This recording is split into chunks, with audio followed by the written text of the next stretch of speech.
저는 스키트플러스의 박형근 대표입니다. 예. 우선 오늘 제가 하려는 거는 해마다 해왔던 취업 강의요. 예. 그래서 사실 뭐 굉장히 많은 곳에서 하고 있기 때문에 뭐 특별히 뭐 다를 사항은 사실 없습니다. 다른 쪽에서 뭐 이런 유사한 강의를 들으셨다면은. 근데 인제 뭐 저는 인제 아무래도 정보보안 쪽에 있으니까 가급적이면 인제 정보보안 분야에 쪼금 특화된 내용 뭐 이런 것들을 인제 많이 고민을 하고 있어요. 고민은 하고 있지만은 그래도 인제 채용이라고 하는 부분들은 인제 기업의 공통된 프로세스이기 때문에 어느 정도는 또 공통된 부분들이 있습니다. 공통된 부분이 있고 그다음에 정보 보안에 특화된 부분이 있고 이제 그 두 가지를 이제 잘 믹스해서 이제 조금 설명을 좀 드려 볼게요. 우선은 사실 올해 채용 경기는 별로 이렇게 좋은 전망은 아니었어요.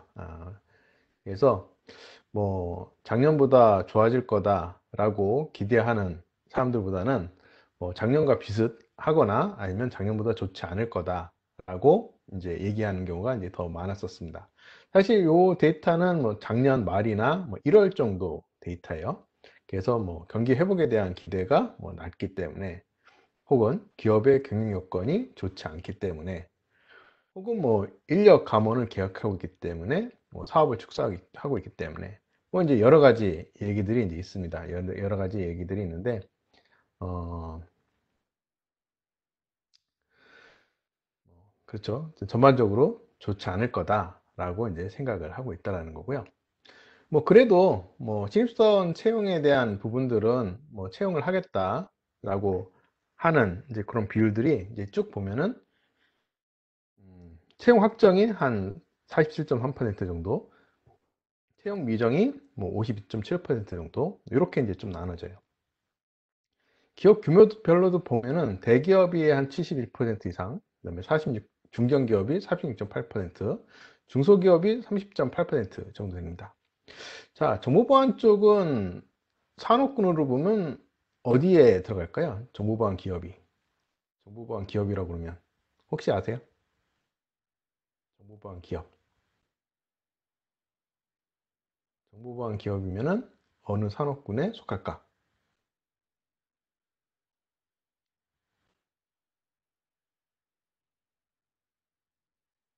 이게 채팅으로 답변해 주시면 돼요. 채팅으로. 정보보안은 과연 어느 산업군에 속할까요?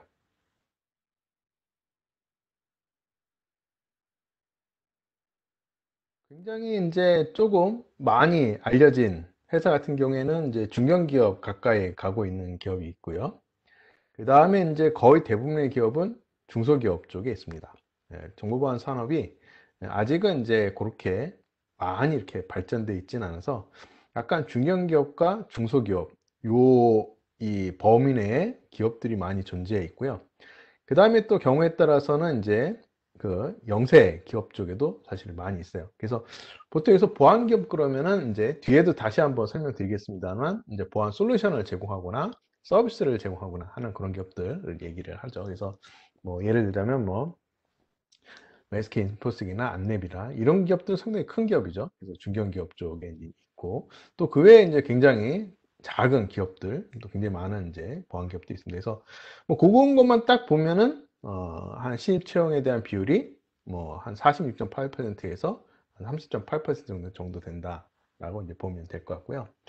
그 반면에 인제 대기업 쪽을 보면은 좀 더 비율이 높은 걸 볼 수 있어요. 그러면은 사실 보안 쪽에서도 보면 대기업 내에 보안팀이 있습니다. 보안팀이 있기 때문에 보안팀에 대한 부분들이 상당히 많이 또 존재할 거다라는 거를 요 데이터를 보고서는 알 수가 있어요. 넘어가겠습니다. 그다음에 인제 대졸 신입 모집 방식이 인제 전반적으로 좀 변화하고 있죠. 공채 방식은 인제 상당히 인제 점점 줄어들고 있고 인제 수시 채용이 점점 늘고 있습니다. 수시 채용이 는다는 의미가 뭘까요? 혹시 생각해 보셨어요? 수시 채용이 늘고 있다. 기업 입장에서는 왜 수시 채용을 늘릴까요? 사실 유동성에 문제가 있습니다. 공채는 딱딱 정해진 기간 내에 굉장히 많은 인원을 이제 채용을 해야 되는데요. 수시 같은 경우는 이제 그때그때 필요할 때마다 적은 인원들을 필요한 인원만큼만 뽑을 수 있기 때문에 또 상당 기간 뽑지 않을 수도 있죠. 그래서 어떤 인력 상황에 따라서 기업 입장에서는 좀 유연하게 이제 가져가려고 하는 입장에서 사실 공채보다는 수시가 현재 상황에서는 더 맞다고 보는 거죠. 그래서 가급적이면 공채는 10% 정도 떨어지게 각 기업에서 선택을 하는 상황이고, 수시 채용은 그 떨어진 만큼 또 10% 이상 또 증가되는 그런 추세를 보이고 있고요. 사실 유동성적인 측면이 있기 때문에 대기업에서 수시로 참여하는 것보다는 중소기업에서 수시의 증가율이 큰 폭으로 늘었다는 걸 볼 수가 있어요. 그래서 아무래도 이제 이 기업, 그러니까 경제 유동성의 영향을 더 많이 받는 중소기업 입장에서는 공개 채용하는 것보다는 수시로 하는 것이 더 일반적이고, 중견기업도 마찬가지고요. 대기업도 조금 퍼센티지는 뭐 한 2% 정도밖에 안 되지만 그래도 수시에 대한 부분들에 대한 것들이 점점 더 고민이 되고 있다라고 보시면 될 것 같아요. 수시로 하는 경우에는 어떤 점이 어떤 차이점이 생길까요? 뭐 수시에 대한 부분들이 있어서 취업에 있어서 긍정적으로 부정적으로 본다. 비율로 보면은 비슷비슷해요. 그래서 긍정적으로 보는 입장에서는 어떤 부분이 이제 긍정적이냐 하면은, 여기 보면은 이제 채용의 횟수가 는다. 채용의 횟수가 늘기 때문에 이게 취업에 대한 기회가 늘 것 같다라는 부분이, 그죠? 이런 부분이 이제 어, 좀 플러스되는 이제 그런 상황이 되겠고요. 그 다음에 이제 기회가 많아지니까 준비한 사람한테 상대적으로 유리해질 것 같다라고 하는 그런 측면이 있습니다. 반면에 이제 뭐 부정적이다고 생각하는 쪽에서는 채용 규모가 감소했기 때문에 경쟁이 더 심화될 거다. 경쟁이 심화되는 부분들이 이제 문제가 되고 있고, 그 다음에 이제 그 실을 하면서 또 재밌는 사항이 학력, 경력 무시 이렇게 가는 경우가 많아요. 그러면은 나타나면은 경력자들이 이제 사실 지원을 하면서 신입과 경력이 같이 경쟁하는 그런 케이스. 또 뭐 좋은 기업 같은 경우에는 경력을 다 뭐 버리고 신입으로 지원해서 사실 뽑는 쪽에서도 이게 신입과 경력이 같이 경쟁하는, 어떻게 보면 신입 입장에서 불리해지는 이제 그런 상황이 이제 좀 나타날 수가 있겠고요. 그 다음에 이제 시기 부분에 있어서는 뭐 굉장히 시기가 다양해지니까는 뭐 그런 준비 상황이나 일정 부분에 있어서는 굉장히 충분하지만은, 안 좋은 점은 이제 정말 수시니까 수시로 확인해야 된다는 요 부분이 문제가 될 수 있죠. 그래서 GKT 플러스에서도 굉장히 빠르게 다양한 정보들을 이제 공유를 하려고 노력을 많이 하는데요. 아무래도 이제 수시로 계속 모니터링 하기가 쉽지는 않은 것 같아요. 그래서 이제 이런 부분들은 이제 회원들이 같이 힘을 합쳐서 뭐 수시에 대한 정보들이 날 때마다 이제 같이 공유를 해주면은 서로서로 이제 도움을 받을 수는 있겠죠. 근데 어떤 이런 부분들이 이제 어려운 점이 있을 수 있다라고 하는 거고요. 그러면 정보보안 산업 쪽의 채용 현황은 어떨까요? 요거는 딱 어떤 기업을 대상으로 하고 있냐면은, 아까 얘기했던 이제 보안을 솔루션을 생산을 하거나 서비스를 제공하는, 그러니까 보안 기업 쪽에서의 인력 채용 현황인데요. 이 데이터는 2019년 국내 정보보호 산업 실태 조사라는 보고서에서 갖고 온 겁니다. 보고서에서 갖고 온 걸 보면은 역시 앞에서 데이터를 잠깐 볼게요. 앞에 데이터에 보면은 이 이거 뭘 보는 게 더 나을까요? 요걸 보죠. 요거를 보면은 이제 채용을 하겠다는 부분이 여기서 보면은 한 44.2% 정도 되죠. 41.2% 정도. 근데 정보보안 쪽도 보면은 각 기업별 퍼센티지는 사실 나오진 않아요. 각 기업별 퍼센티지는 나오진 않지만은 증감에 대한 부분들, 여기 이 장표에서는 그게 확실히 안 보이는군요. 제가 다른 장표에서는 본 게 있는데 그럼 어쨌든 2019년도 대비해서 2020년도에 인원이 줄었어요. 어느 정도 줄었냐면은 26.1% 정도 줄었습니다. 네. 그래서 제 첫 장에서 본 것처럼 더 안 좋아질 거다라는 예측이 정보보안 산업 쪽에서도 동일하다는 거예요. 동일하게 채용에 대한 시장 상황이 더 안 좋아질 거다라는 것이 일반 기업에서도 그렇게 보여지지만은 정보보안 기업에서도 마찬가지의 그런 영향을 받고 있다. 사실 한국 경제라는 동일한 테두리상에서 기업 활동을 하는 거기 때문에 마찬가지로 움직일 수밖에 없는 거죠. 근데 사실 이거는 코로나가 발생하기 이전 얘기예요. 코로나가 발생하면서 모든 상황이 다 바뀌었습니다. 예.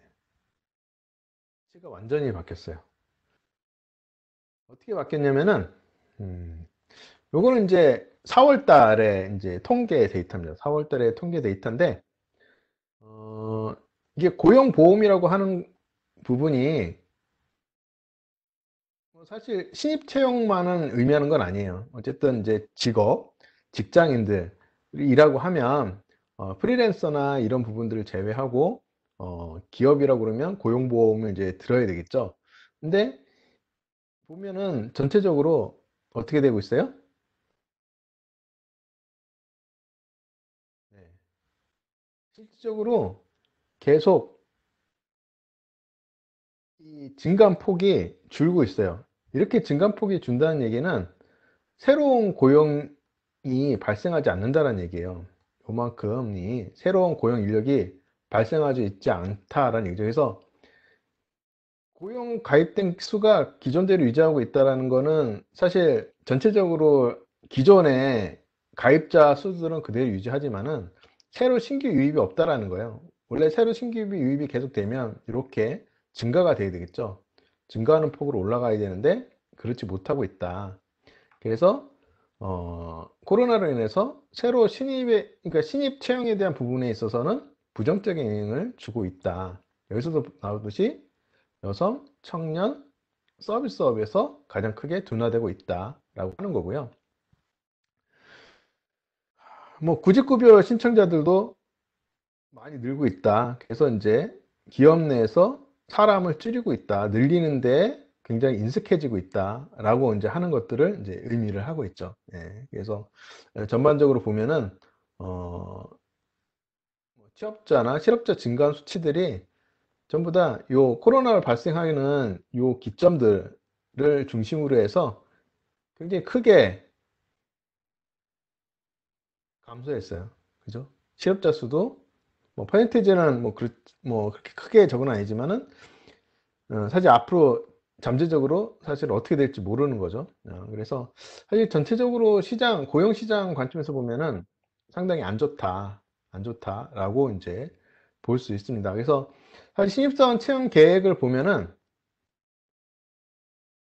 코로나 이전에는 전체적으로 60.7%가 신입사원 채용 계획이 있다라고 그랬는데 이 질문 사항이 한 명이라도 채용하겠다라고 요 사항도 포함해서 봤을 때 21.1%로 굉장히 줄어들었다는 거예요. 채용 계획 자체가 굉장히 줄어들었어요.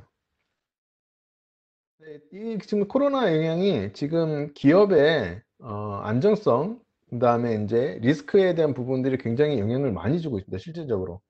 예, 그렇기 때문에 실제 사람을 늘리는 부분에 있어서는 상당히 보수적으로 갈 수밖에 없어요. 그래서 기업이 생존을 해야 되기 때문에 그래서 채용 여부 불투명하다라고 했던 것도 그냥 7% 정도가 불투명하다 했는데 지금은 25.6%가 불투명하다. 이렇게 답변을 하고 있습니다. 상당히 다르죠. 그래서 신입채용의 채용별 계획도 보면은 물론 1대1로 이게 비교할 수는 없습니다. 1대1로 비교할 수는 없는데 거의 상대적으로 봤을 때 절반 수치 이하로 다 떨어졌어요. 그래서 이 앞에 오른쪽에 이쪽에 그 신입채용 계획이었던 부분은 장표 맨 처음에 봤던 화면이에요. 맨 처음에 이 정도 비율로 신입채용을 하겠다라고 했는데 코로나 발생 이후로 쭉 가게 되면은 코로나 시점에 있어서는 각 기업별로 채용 계획이 절반 내지는 절반 이하로 이제 떨어졌다라고 보면 될 것 같습니다. 각 기업이 굉장히 힘든데요. 사실 기업의 상황을 정확히 아는 것이 혹시라도 뭐 요번에 채용 그러니까 취업을 이제 생각하고 있다 하면은 전략을 상당히 잘 짜야 됩니다. 전략을 잘 짜야 되고 뭐 지금 당장 취업하지 않는다 하더라도 아 이런 식으로 전략을 짜는구나 하고 조금 익히실 필요가 있어요. 사실 경제라는 거는 상당히 중요합니다. 경제, 기업이 비즈니스가 잘 돼야 사실 사람도 많이 뽑고 그런 거거든요. 그렇기 때문에 지금 현재 안 되는 상황인데 그럼 이게 다 안 되느냐? 사실 그렇지는 않습니다. 그렇지 않아요. 어디가 지금 잘 되고 있을까요? 잘 되는 곳. 딱 생각했을 때, 야, 여기는 지금 코로나 때문에 대박 났다.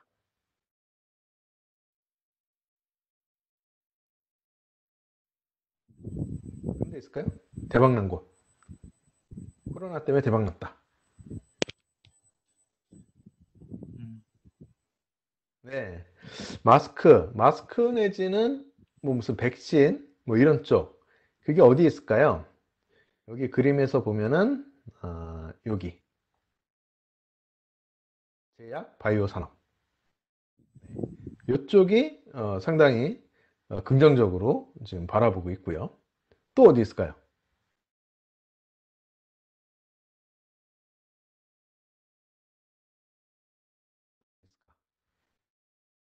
네네네. 게임.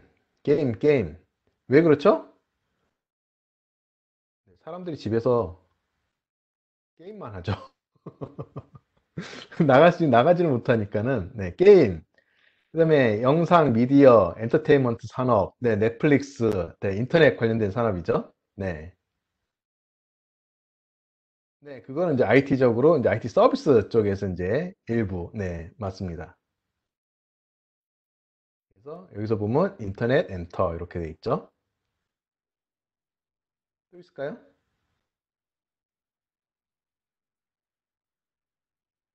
유통도 있습니다. 유통. 유통 뭐가 있죠? 유통?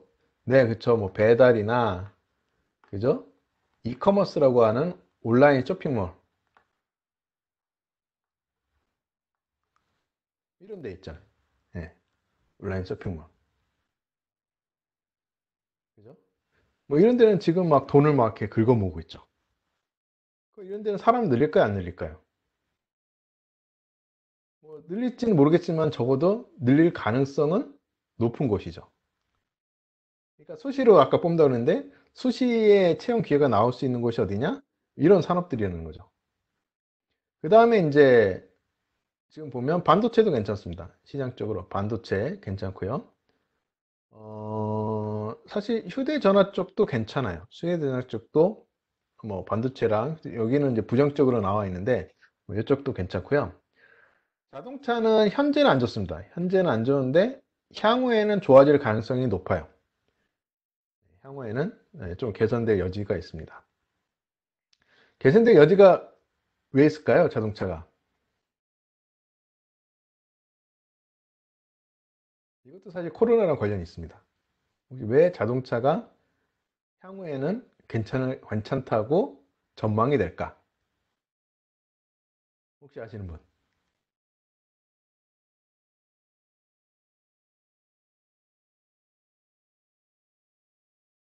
네, 맞아요. 좀 더 유식하게 표현하면은 코로나 때문에 공유 경제가 소유 경제로 또 바뀝니다. 그래서 대중교통 포함해서 어, 그다음에 이제 여러 가지 뭐 공유해서 타는 것들 있죠. 네.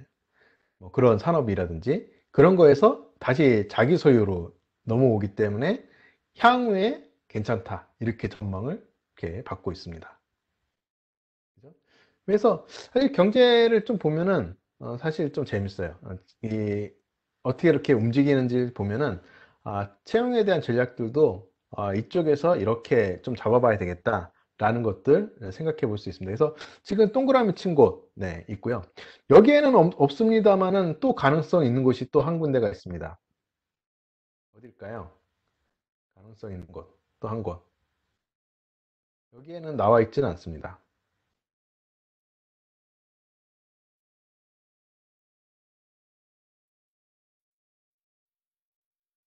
어디냐면은 공공. 공공 쪽이, 네. 아무래도 이제 계속 침체되니까는 어떻게든 경제를 살리는 것처럼 여기에서 이제 채용에 대한 부분들을 이제 사람을 늘림을 통해서 또 이제 이 경제 인구를 또 올려야 되겠죠. 그래서 그런 관점에서 공공 쪽에서도 계속 적극적으로 사람을 뽑으려고 노력할 가능성이 굉장히 많이 있습니다.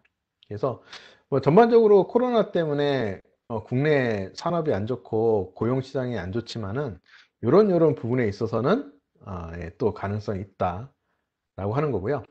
또 인터넷 얘기인데 인터넷 안에서도 또 이제 클라우드나 이제 인터넷 서비스 관련된 뭐 이런 데에서도 사실 가능성이 상당히 높습니다. 네, 그래서 이런 것들을 좀 염두에 두고 이런 기업들이 어떤 기업이 있는지 바라보고 이 기업에서 어떠한 사람들을 뽑고 있나 이런 것들을 살펴보는 것이 뭐 조금 당장 어, 이 취업을 해야 될 사람이라 그러면은 이런 부분들 좀 신경을 써서 봐야 될 것 같고요. 이제 좀 장기적으로 이제 본다 그러면은 이렇게 산업이 이렇게 경제나 산업이 변화하는 거에 따라서 이렇게 선택지가 달라질 수 있겠구나라는 감을 좀 갖고 있으면 상당히 좋을 것 같습니다. 자, 뭐 앞서서 설명드렸습니다만은 자, 여러분은 취업을 어디를 하고 싶으세요? 대기업, 중견기업, 중소기업 어디가 좋으세요?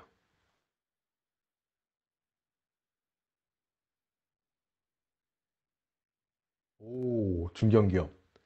네, 무슨 특별한 이유가 네, 있으실 것 같네요. 네, 사실 보통 일반적으로는 대기업 얘기를 많이 하죠. 대기업 아무래도 뭐 안정적이기도 하고 뭐 보수도 많이 줄 것 같고 또 중견기업이나 중소기업 같은 경우에는 사실 대기업은 약간 정보보안에서 좀 큰 곳이라고 하지만은 또 큰 만큼 또 디테일이 좀 떨어질 수 있어요. 이게 무슨 말이냐면은 이 중견기업이나 중소기업 아까 보안기업 쪽이라고 했죠. 보안기업. 대기업은 대부분이 어딜까요? 일반기업입니다. 일반기업.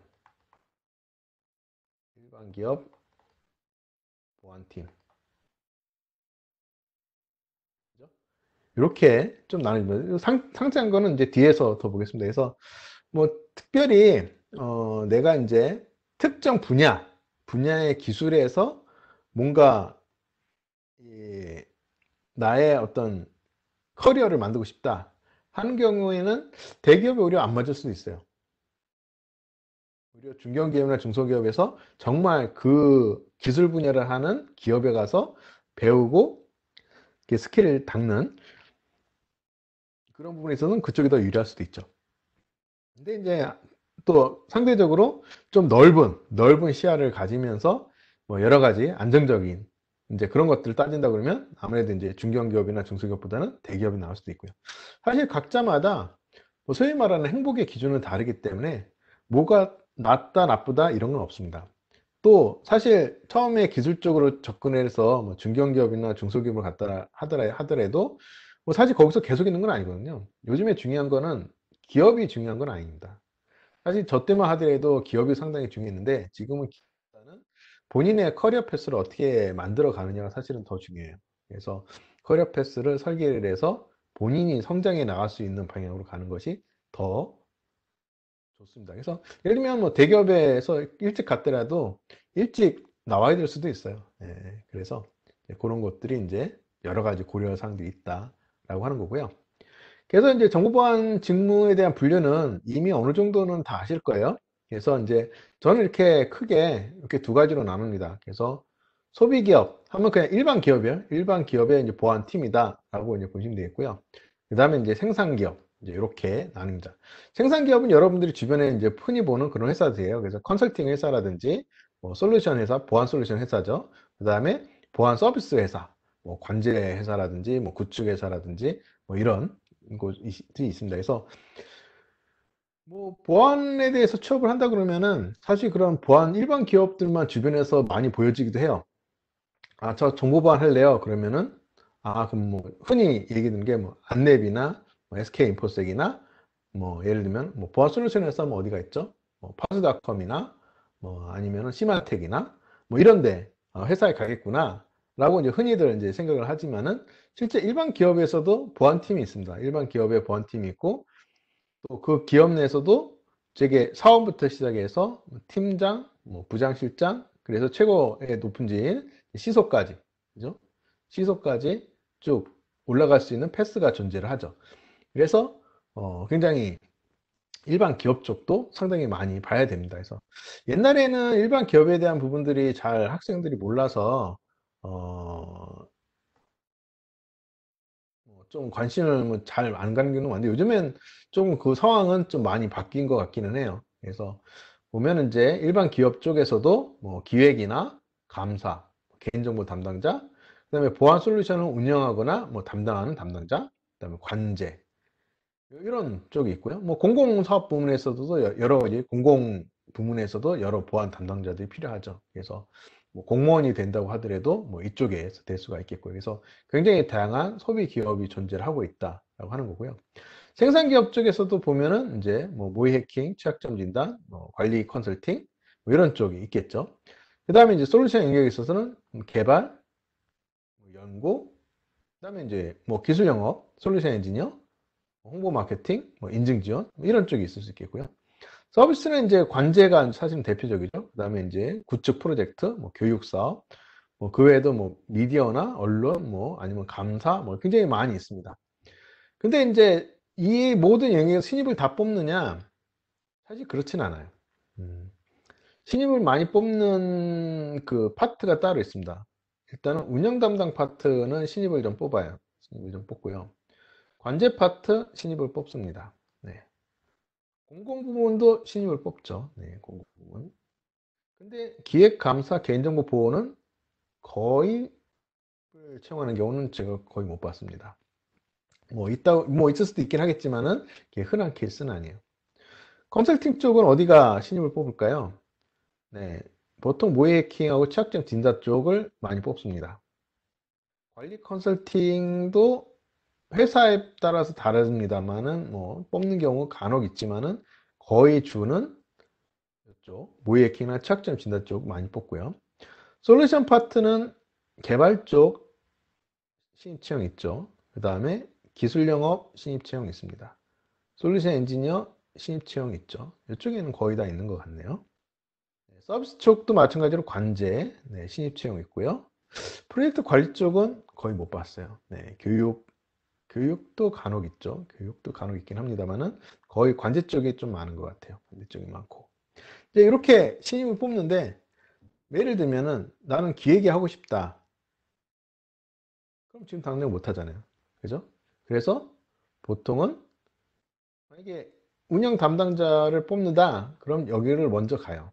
먼저 가서 이렇게 기획적으로 점프를 하거나 아니면 모의 해킹을 해서 관리 컨설팅을 갔다가 운영 담당자로 가서 기획을 한다든지 사실 이게 이제 사실 커리어 파입니다. 그래서 한 번에 원하는 위치에 원하는 일에 못 가면은 그걸 할 수 있는 다른 위치에서 경험과 경력을 써서 계속 점프해서 가는 거예요. 그래서 지금은 한 기업 내에서 계속 오래 있지 않고 이렇게 옮겨가면서 이제 커리어를 쌓아가는 거기 때문에 사실은 이제 지금 당장 뭐 좋은 것도 좋겠지만은 지금 당장 할 수 있는 것부터 시작하는 것이 더 중요하다고 봅니다. 혹시 질문 사항 있으면 그때그때 채팅을 이렇게 해주세요. 그럼 제가 보고 답변을 드리도록 하겠습니다.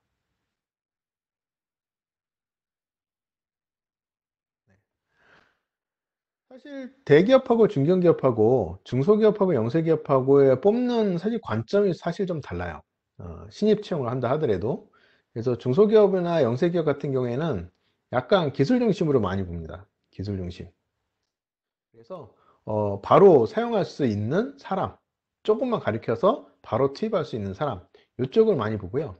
대기업이나 중견기업도 최근 들어서는 직무에 따라서는 이제 바로 투입할 수 있는 사람을 선호하기도 합니다만은, 조금 이제 이 기업의 규모가 크면 클수록 약간 이 사람이 나중에 어디까지 할 수 있겠느냐, 예를 들면 CISO까지 할 수 있다라고 보고 그런 잠재적인 가능성이 있는 사람들 뽑는다라는 거죠. 그래서 그냥 기술 중심으로 보기보다는 일반 인사도 상당히 많이 들어갑니다. 일반 인사나 자격이나 소양 이런 쪽도 상당히 많이 봐요. 그래서 이제 그런 관점에서 접근할 필요가 있고요. 여기 나와 있는 뭐 각각의 직군들은 이제 뭐 신입 채용이 이제 많이 있는 이제 그런 직군인데, 요즘은 보안 기획 관리는 좀 많이 안 뽑아요. 이쪽은 좀 많이 안 뽑고, 운영이나 관제 쪽, 그다음에 보안 엔지니어, 무해킹, 보안 관제 이런 쪽이 많이 뽑는 그런 영역이다라고 보면 될 것 같습니다. 그래서 2020년도에는 이제 뭐 이렇게 굉장히 시험문이 좁아졌기 때문에 사실 기회가 그렇게 많지도 않아요. 제가 이렇게 바라보기에는 많지도 않습니다. 예전에 비해서. 그래서 뭐 올해 취업을 한다 그러면은 어 제가 뒤에도 한번 다시 강조드리겠지만은, 뭐 조금은 연기할 수 있는 방안이 있으면, 물론 그렇게 해서 나중에 더 좋아질 거냐 장담할 수 없죠. 네, 나중에 더 안 좋아질 수도 있습니다. 안 좋아질 수도 있습니다만은, 조금은 이제 관망해 보는 이제 그런 시간적인 여유를 가질 수 있다 그러면은 좀 관망해 보는 것도 뭐 나쁘진 않겠다라고 하는 거고요. 그래서 이제 취업문 자체가 좁아졌기 때문에 뭐가 중요하냐면은, 신입사원을 뽑는 그 분야, 그 업에 대한 이해를 가지고 접근하는 것이 상당히 중요합니다. 특히 수시 채용이 이제 많이 늘어났기 때문에 그때그때 시간에 맞게 준비된 사항을 맞게 할 수 있는 그런 타이밍이 굉장히 생명이 있게 되어 있고요. 또 대기업 같은 경우에는 뭐 블라인드 채용이다, AI 채용이다, 뭐 이런 신기술도 많이 활용을 하고 있어요. 그래서 대기업에서 만약에 하는 경우에는 뭐 지원 기업에 대한 명확한 이해를 가지고, 지원 기업의 비즈니스와 기업에 대한 이해를 가지고 AI 채용에 준비를 한다든지, 아니면 블라인드 채용 같은 경우에도 직무에 적합한 그런 내용들을 가지고 응대를 해야 된다. 사실 이런 것들은 사실 AI 채용이나 블라인드 채용 이전에도 사실 사람이 할 때도 굉장히 중요한 강조하는 점이에요. 강조하는 점인데, 뭐 사람하고 사람 대면에서 이제 진행했을 경우에는 그때그때 상황을 봐서 이제 이런 것들을 대응할 수 있는데, AI 같은 경우에는 그냥 단순히 말하는 거를 가지고 바로바로 구문 분석을 해서 이제 점수가 매겨지기 때문에 좀 더 모범 답안 같은 접근 방식이 좀 필요하다라고 하는 거고요. 블라인드 채용 같은 경우에도 마찬가지의 관점에서 그 직무에 적합한 그런 사항들을 준비해 가서 대응하는 것이 더 필요하다라는 건데, 이 사항들은 뒤에 가서 다시 한번 설명을 드리겠습니다. 뭐 어떤 공통적인 사항일 수도 있는데요. 신입사원 채용할 때 중요시하는 항목, 자격사항 중요하다라고 제일 많이 답변했죠. 자격사항이라고 하는 거는 학과일 수도 있습니다. 학점일 수도 있고요. 그 다음에 뭐 자격증일 수도 있죠. 자격증일 수도 있고, 뭐 여러 가지 사항들이 있습니다. 그래서 어떤 사항들이 있느냐라고 보면은, 네, 뭐 불필요한 스펙, 한국사 자격증 왜 불필요할까요? 이게 딴 사람들은 되게 필요했었을 텐데, 그죠? 근데 이제 제출할 때도 나의 모든 것을 다 낸다라고 하더라도, 이게 이 서류를 심사하거나 기업 입장에서는 그 해당 직무에 필요한 사항들만 보게 되어 있습니다. 예, 그렇기 때문에 사실 이건 공공 쪽에 가면은 굉장히 필요하겠지만, 일반 기업에서는 별다른 필요가 없겠죠. 그죠? 그래서 이제 그런 것들이 가장 필요하고, 필요한 것들은 이제 아무래도 전공직인 학점이 가장 필요하겠죠. 첫 번째로. 특히 대기업이나 이런 일반 기업에서는 정보보안 팀이 먼저 서류 심사를 하는 게 아니죠. 보통 HR팀에서 합니다. HR팀에서는 정보보안을 1도 모르기 때문에 결국에는 이 사람이 해당 전공에 대해서 어느 정도 학점이 있느냐가 첫 번째의 가름이 될 수가 있어요. 네, 그래서 학점에 대한 부분들. 그 다음에 이제 대기업 같은 경우에는 영어 성적이 필수는 뭐 필수인 데도 있습니다만은, 뭐, 우대해 주는 것도 많이 있어요. 그래서 가급적이면은 영어 성적 같은 경우에는, 이렇게 챙겨두는 것이 좋을 것 같고요. 그 다음에 직무 관련된 우대사항이겠죠? 이것도 어떤 자격증인지 뒤에 한번 설명해 드리겠고요. 그다음에 정보관 쪽은 요 전공 지식도 중요하지만은 실제 갖고 있는 기술을 뭐냐를 바라보는 쪽도 많아요. 그래서 그런 관점에서는 이런 준비가 상당히 중요할 수 있습니다. 그래서 그 사항도 뒤에서 설명을 드릴게요. 뭐 어려운 내용 없죠? 네. 음. 근데 이제 여러분들이 이제 별 중요하지 않다 생각하는, 뭐 중요하다고 생각하는데, 뭐 어떻게 역량을 키워나가야 될지 모르는 수도 있겠죠. 근데 사실 일반 기업도 그렇고, 컨설팅도 그렇고, 뭐 솔루션 기업도 그렇고, 서비스도 그렇고, 커뮤니케이션 스킬, 함께 일하기 위해서는 가장 중요합니다. 사실 이런 커뮤니케이션 스킬 같은 경우에는 어디서 이게 판가름이 나냐면은 면접할 때 판가름이 나요. 그래서 커뮤니케이션 스킬이 어느 정도 좋으냐 하는 부분, 그 다음에 발표력, 프레젠테이션 능력, 보고서 쓰는 능력, 이런 것들이 상당히 중요합니다. 그래서 실제 연마할 수 있을 때, 사실 이런 것들은 좀 미리미리 관련된 뭐 자료도 좋고, 영상도 좋고, 아니면 과정, 클래스도 좋고, 이런 것들 활용을 해서 이런 사항들은 이제 준비를 할 필요가 있고요. 그 다음에 이제 정보방 관련된 동향이나 지식, 뭐 이런 것들은 뭐 기본적으로 다 하시겠죠? 기본으로 다 할 겁니다. 근데 의외로 시사적인 거,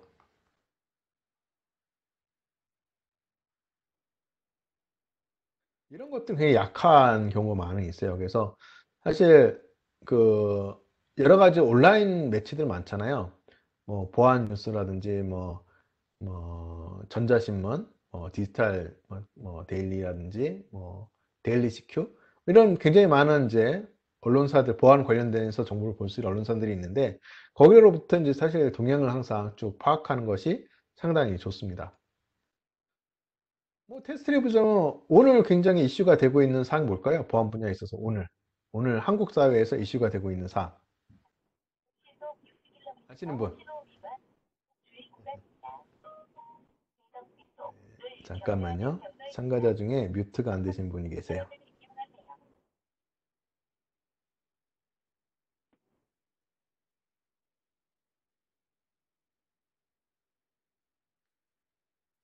뮤트다. 네, 뮤트. 네, 뮤트 처리를 다 했습니다. 예, 오늘 한국 사회에서 정보보안 분야에서 시사적인 것. 코로나를 활용한 공격. 네, 뭐 그럴 수 있습니다. 네, 코로나를 활용한 공격. 네. 이슈가 근데 많은 사람들이 관심 있게 바라보고 있는 것 같지는 않아요. 네, 근데 당연히 염두에 두고 있죠. 네, 공인인증서. 네, 그쵸. 공인인증서. 네.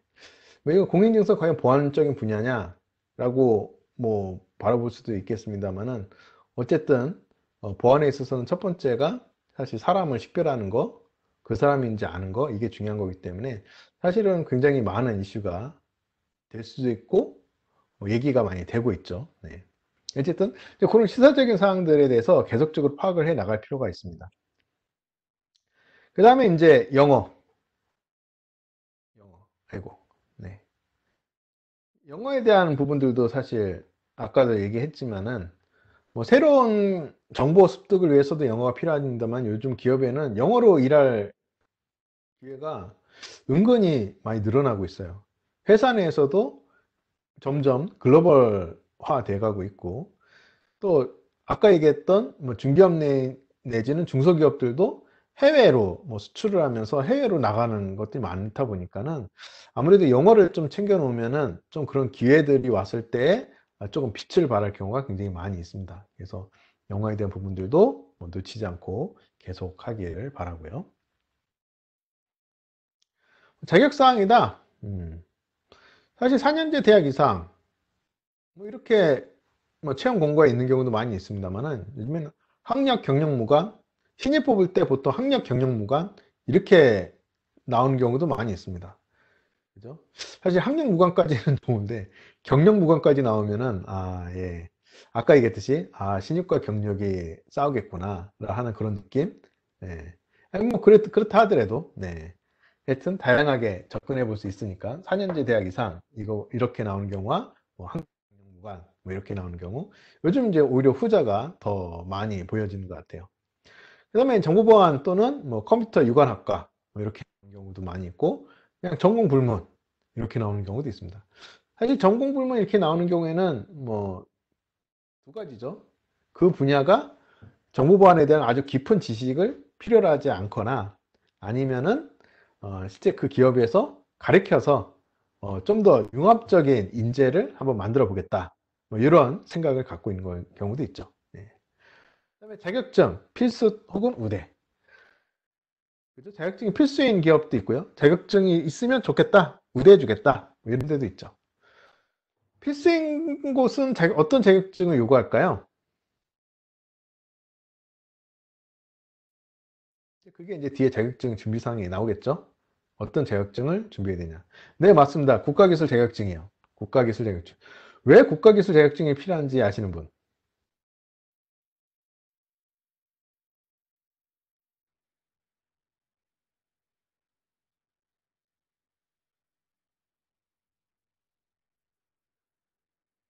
네, 약간, 네, 좀 알기는 아시는데, 네. 예, 말씀하세요. 네. 네, 손을 들었으면 얘기를 해야죠. 네, 일단 좀 얘기를 해보겠습니다. 아까 했듯이 필수인 곳은 대부분이 국가공인 자격증을 요구를 해요. 그래서 정보처리 기사 혹은 정보보안 기사. 사실 제가 보안 쪽으로 얘기하니까 정보보안 기사를 앞에 썼는데, 채용 공고를 보면은 하나같이 정보처리 기사 혹은 정보보안 기사. 그러면 정보처리 기사가 더 인원이 많은가 봐요. 그래서 보통 정보처리 기사를 앞에 놓고 혹은 정보보안 기사 이렇게 많이 씁니다. 이 두 국가공인 자격증이 필수인 이유는, 이걸 필수로 요구하는 기업은 대부분 서비스 기업이에요. 보안을 가지고 뭔가 구축을 하거나 뭔가 서비스를 제공을 하는 기업, 컨설턴트도 마찬가지예요. 컨설턴트도 서비스 제공하는 거니까. 그 다음에 어떤 보안 솔루션을 구축을 해준다든가, 아니면은 관제를 한다든가, 이런 데에서는 국가공인 자격증 필수입니다. 그 외에는 그냥 우대 정도, 뭐 그냥 기타 정보보안 관련 자격증만 있으면 돼, 뭐 이런데, 그런 것들에 대해서는 뒤에 다시 설명을 드리고요. 뭐 그 외에도 뭐 한국사 이런 거 요구하는 건 공공 쪽이죠, 공공. 자, 근데 운전면허증이 필요하다. 왜일까요? 어떤 기업이 채용 공고는 하는데 운전면허증 필수. 왜 필수라고 할까요? 네, 엄청 많이 돌아다닌다는 얘기죠. 네. 엄청 많이, 지방으로 가는 것도 아니, 지방으로 가는 거면은 거기서 그냥, 회사가 뭔가, 이 숙식할 수 있는 장소를 제공해서 거기서 있으면 되죠. 근데 막 돌아다녀야 되는 거예요. 네. 그래서 그런 직군 같은 경우에는 운전면허 필수. 뭐 이렇게 나오는 경우도 있습니다. 보통 이제 유지보수 서비스 기사 이런 거 같은 경우에는 거의 대부분 운전면허 필수가 이제 들어가죠. 네. 국가공인 자격증이 왜 필요하냐? 사실 이것 때문에 그래요. 여기에서는 사실 별 내용은 없습니다. 뭐 산업기사 얘기하는 건 아니니까. 사실 기능사는 별 의미 없어요. 기능사는 별 의미가 없고, 왜 의미가 없냐면은 기업 내에서 서비스 단가를 할 때 기준이 기술자부터 기준을 삼습니다. 그래서 초급, 보통 초급, 중급, 고급, 특급, 이게 다 기술자 얘기예요. 기술자 얘기인데, 사실 기사 자격을 취득하면은 초급이 되는 건 맞습니다. 근데 기사 자격을 취득하지 뭐 않다 하더라도 전문학사 이상을 가진 자면은 다 그냥 초급이에요. 그러니까 신입사원이면 다 초급이라는 거죠. 네, 그래서 기사 자격증을 뭐 있던 없던 상관이 없습니다. 초급의 의미는 아니에요. 사실 더 중요한 거는 초급에서 중급으로 뛰게 되면, 아이고, 초급에서 중급으로 뛰게 되면 뭘 더 받아요? 돈을 더 받아요. 돈을 더 받아서 중급 기술자가 돼야 되는데, 기사 자격증을 취득하면은 어떻게 돼요? 3년만 있으면은 중급이 돼요. 근데 그렇지 않으면 없네요. 없네요. 없네요. 그죠? 중급이 되려면 무조건 기사 자격증 취득을 해야 되죠. 빠르게 3년 내에 하려면. 그러면은 초급의 서비스 비용을 받던 사람이 3년 뒤면 중급의 서비스 비용을 받을 수 있다는 거예요. 그러니까는 기업 입장에서는 빨리 뭔가를 더 회수할 수 있겠죠. 그래서 3년 내에 기사 자격증을 취득하도록 요구를 하던가, 아니면 아예 기사 자격증을 이미 갖추고 있다 그러면은 가산은 되겠죠. 좀 더 유리하겠죠. 필수적으로. 예. 그래서 사실 요 이유 때문에 국가공인 자격증이 필요해요. 사실 여기서 말하는 기사 자격증, 국가공인 자격증이고 다른 일반 자격증 가지고는 이렇게 할 수 없습니다. 그거는 이제 국가의 법으로서 이렇게 되어 있기 때문에, 그래서 기사 자격증이 필수적으로 기업에서 바라보고 있는 거예요. 근데 서비스 기업만 그렇습니다. 서비스 기업만. 네. 그 다음에 이제 자격사항에 대해서는 뭐 여러 가지 뭐 지식들, 뭐 필요한 지식들 뭐 있겠죠. 근데 의외로 보면은 어 이런 것 같이 기본적인 지식들을 잘 갖췄으면 좋겠다라는 회사들이 많아요. 왜 그럴까요? 왜 그럴까요? 사실 기업에서 여기서부터 가르쳐 줄 수 없거든요. 정보보안 직무에 뭔가 특수한 기술이 필요하다 그러면 그건 가르쳐 줄 수 있어요. 근데 기업에서 기초적인 것까지 가르쳐 주진다? 그럼 그런 사람을 쓸 수 없죠. 예. 그래서 일단은 기본적인 거, 기초적인 거는 다 떼고 와라 하는 거고요. 거기에 플러스해서 보안적인 것까지 할 수 있으면 더 좋겠죠. 그리고 이제 각각의 산업군마다 이제 필요한 그런 사항들은 좀 다를 수는 있습니다. 인턴. 네, 인턴 경험은 가급적 할 수 있으면은 하는 게 좋을 것 같아요. 예. 그래서 다양한 경험을 해볼 수 있는, 거기서 이 자소서나 면접할 때 스토리를 뽑아낼 수 있으면 더 좋을 것 같아요. 좋을 것 같은데, 하여튼 인턴을 할 수 있으면은 해봐라 하는 거고요. 음. 근데 인턴 했다고 해서 뭐 스펙이 쌓여진다? 전 그렇게는 보지는 않습니다. 예, 그냥 어떠한 경험을 했느냐, 어떤 체험을 했느냐, 이게 사실은 이제 더 중요한 것 같아요. 학점. 네, 대기업이나 중견기업에서는 학점 중요하게 보죠. 네, 그래서 평균 비학점 이상. 네. 학점은 사실 성실성의 지표로 이제 생각되기도 합니다. 네, 되기도 하기 때문에 학점은 가급적이면 관리를 잘해서 잘 받는 것이 좋고요. 영어, 아까 얘기했죠. 영어도 네, 아무래도 영어 잘하면 네, 뭐 기회도 많고, 사실 해외 취업도 사실 노려볼 수도 있어요. 영어를 잘하면. 네. 자, 공모전. 이제 공모전이 이제 좀 어렵습니다. 자, 공모전이 뭐 나가서 다 도움이 되죠. 다 도움이 되는데, 실질적으로 이제 우대사항이 되려고 그러면은 거의 대부분이 입상자 얘기를 많이 해요. 입상자. 입상자. 네. 그래서 경진대회나 공모전 입상자, 뭐 국내 해킹대회 입상자. 다 입상자 얘기는 3위 이내죠. 3등 이내. BOB 같은 경우는 탑 10 이내. 네, 이런 사람들이면은 우대가 되고요. 또 한 가지 논문. 근데 논문도 한번 볼 필요가 있어요. 이런 곳은 사실 뭐 개인에 따라서는 쉽다 좀 말이 그런데, 뭐 이런 쪽이 더 편하게 생각되는 사람이 있는가 하면 오히려 이런 대회나 이런 기술적인 것이 불편한 사람도 있거든요. 그런 사람들은 한번 국내에 논문을 한번 써보는 것도 괜찮습니다.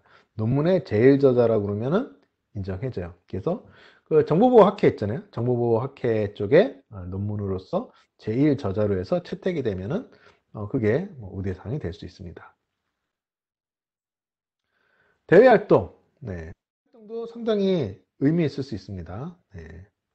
컨퍼런스 발표.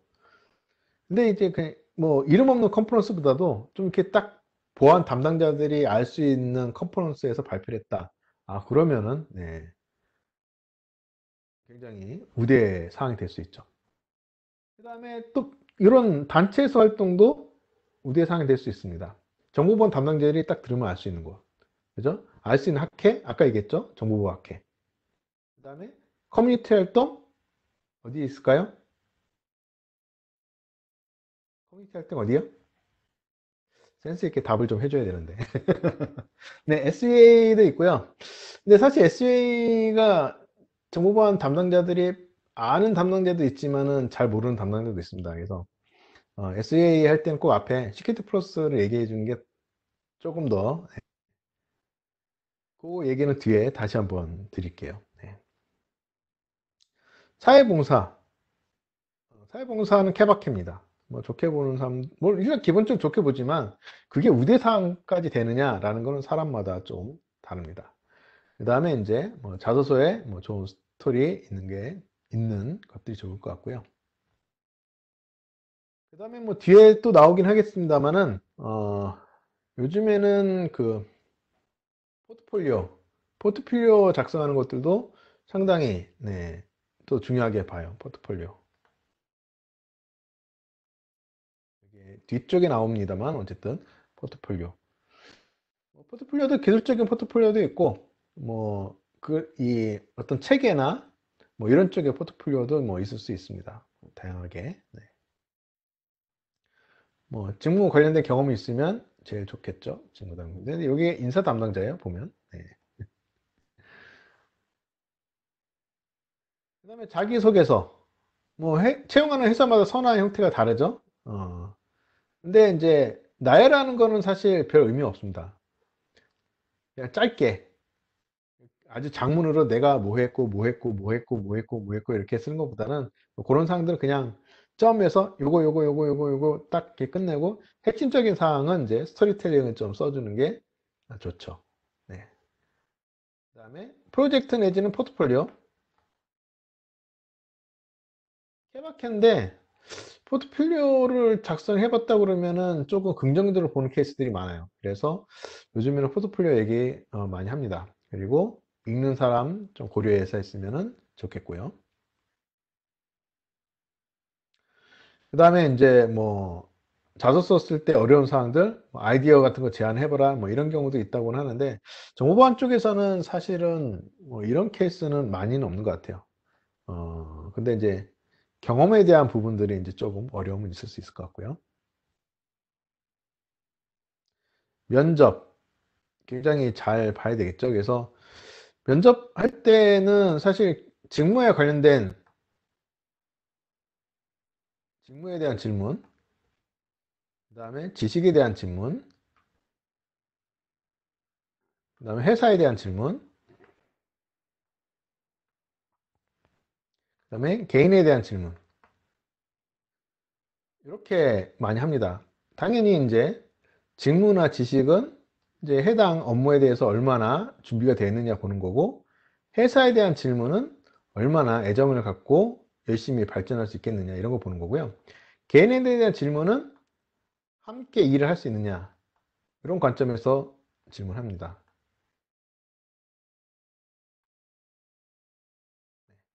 이런 관점에서 본다. 그래서 이런 네 가지 항목으로 준비하는 것이 좋겠죠. 2010년에 정보보안 분야 취업을 한다 그러면은 아까 얘기했듯이 할 수만 있다면 네, 소나기 피하자. 네. 그래서 휴학, 대학원. 네. 근데 뭐 사실 소나기 피한다고 그래서 그 다음에 장마가 오지 않으리란 법은 없어요. 예, 사람이 예측하기는 힘듭니다만은 그래도 조금은 시간을 두고 보면은 뭐 계속 어려워진다고는 할 수 없죠. 예. 이 기간 동안에 그럼 어떤 준비를 더 하면 좋겠느냐 했었을 때는 여러 가지 좋은 국비 지원 교육 과정들이 요즘 많습니다. 그래서 이런 데 참여를 하거나 아까 얘기했던 자격증, 국가공인 자격증, 그다음에 영어 점수 이런 것들 준비하는 게 좋고요. 추가적으로 공부한다 그러면 클라우드, AI, 빅데이터 부분에 대해서 공부하시는 것이 아무래도 향후에 발전 방향을 봤을 때 추천드리는 사항입니다. 뭐 그럼에도 불구하고 꼭 취업을 해야 되겠다 하신다 그러면 코로나 영향이 적은 기업을 중심으로 수시를 준비하십시오 라고 하는 거고요. 코로나 영향이 적은 기업은 아까 얘기했던 공공, 바이오, 제약, 반도체, 인터넷 게임 등등입니다. 네, 그래서 성공적으로 잘 봤으면 좋겠고요. 요즘 들어서는 인적 네트워킹 통해서 취업되는 경우도 상당히 많이 있습니다. 시큐리티 플러스에도 이런 자리가 있는데 좋은 사람 없느냐 소개시켜 달라고 문의가 많이 와요. 신입 케이스도 있고 경력 케이스도 있습니다. 근데 그때 보통 우리가 이제 인맥으로 취업한다 이런 얘기 많이 하죠. 인맥으로 취업한다. 근데 인맥이란 게 뭘까요? SNS 1촌? 시큐리티 플러스 커뮤니티 회원이다? 아니면 동아리나 뭐 학회위원? 학교 선배님, 교수님? 뭐 답은 미리 써놨습니다만은 아닙니다. 중요한 거는 이 중요 인맥 내에서 함께 일해본 경험이 있느냐가 중요해요. 이거를 만들어야지 비로소 인맥이 의미가 생깁니다. 뭐 예를 들면 그런 거죠. 어떤 사람을 뽑으려고 그러는데 그 사람 괜찮아? 물어봤을 때 괜찮아. 이렇게 답변해 줄 수는 있죠. 근데 왜? 왜 괜찮아? 하면 그때부터 할 말이 없어져요. 왜? 뭐가 없기 때문에? 함께 일해본 경험이 없기 때문에. 근데 괜찮아. 왜 괜찮아? 정보보안 분야는 아니지만은 커뮤니티에서 이런 일을 같이 해봤는데 굉장히 성실하고 열정적이고 뭔가 주도적으로 일을 많이 해서 정보보안 분야 일도 굉장히 잘할 것 같아. 그리고 실제 지식도 많이 쌓으려고 노력해. 이렇게 얘기해 주는 거하고 어떤 게 더 좋은 결과를 낳을까요? 당연히, 네, 그렇죠. 함께 일해본 경험을 쌓는 쪽이 훨씬 더 좋은 결과를 갖습니다. 왜 이 말씀 드리냐면요. 최근 들어서 이력서에 뭐 경력이고 신입이고 시큐리티 플러스 커뮤니티 회원이다라는 거를 이제 쓰시는 분들이 많이 늘어났어요. 이제 그러다 보면 이제 그런 분들에 대해서는 저한테 백그라운드 체킹이라는 거를 합니다. 백그라운드 체킹을 하는데 이런 경험이 없으면 저도 할 말이 사실 커뮤니티 회원이니까 좋게는 얘기해 줘야 되는데 할 수 있는 말이 없어져요. 그래서 그냥 회원이야 라고 끝내면은 사실 거기에 한 줄 쓴 의미가 없어지는 거죠. 그래서 여러분들이 최소한 시큐리티 플러스를 본인의 자산 혹은 SGA를 본인의 자산으로 하려고 하면은 함께 일해본 경험을 만드는 것이 상당히 중요합니다. 그래서 뭐 앞서서 쭉 얘기한 부분들이 도움이 됐을지 모르겠습니다. 근데 코로나로 진입을 하면서 그러니까 포스트 코로나 시대에는 이 사실 기업의 문화가 점차 바뀌고 있어요. 그래서 사실 신입 채용이든 고용 시장이든 사실 집에서 재택하는 분야 이런 것들이 사실 채용할 때에도 직접 대면하지 않고 이런 인맥이나 커뮤니티를 통해서 채용 활동이 일어날 가능성이 상당히 높아집니다. 그래서 이제 그런 것들을 대응하기 위해서도 사실 시큐리티 플러스나 내지는 수화에 대해서 여러분들이 함께 만들어 가면서 사실 디지털 길드라고 표현을 썼는데 본인의 어떤 레putation 그다음에 본인이 그런 이런 영향을 줄 수 있는 사람들에게 함께 일할 수 있는 경험을 만들어 가는 것 이런 것들 같이 함을 통해서 미래를 좀 같이 준비를 했으면 좋겠습니다.